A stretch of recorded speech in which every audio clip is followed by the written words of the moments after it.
After discussing the horrors and fallacies of racial prejudice, it is important to list potential solutions to the problem. Ashley Montagu takes this approach in a couple of his chapters in Man's Most Dangerous Myth to ensure the problem he noted was not only noticed by society, but also solved. In reference to the psychological angle that Montagu took earlier in his book, it is important for society to find a healthy platform to express its collective stifled aggression, if it wants to call itself intelligent or civilized. As Montagu states, society must provide outlets for the aggressiveness of the individual, which will result in benefits both to the individual and through him to society. Outlets for aggression which result in social friction and in the destruction of good relations between human beings must be avoided. Montagu also optimistically suggests teaching moments for communities to lessen or even eliminate its existence and implications. Simply mentioning the issue from an anthropological perspective is not enough, and the information needs to be processed and delivered in a way that resonates with common people.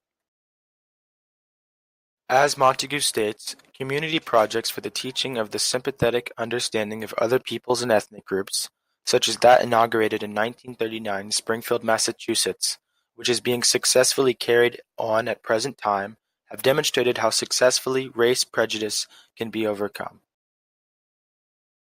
Montagu believes that children would be most receptive to the denunciation of the idea of race, and states that it is through the lower and upper grade schools that the most significant work can be done in clarifying the minds of individuals concerning the facts relating to the varieties of man, and in educating them in the proper mental attitudes. In Montagu's mind, communities possess a moral responsibility to ensure that racial prejudice is eliminated now that the fallacy of race has been clearly revealed to the public.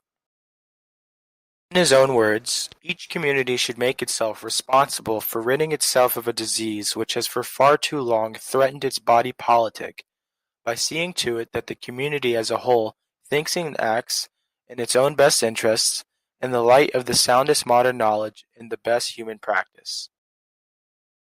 To conclude, the idea of race is not based in science, and only becomes a reality when society makes it so.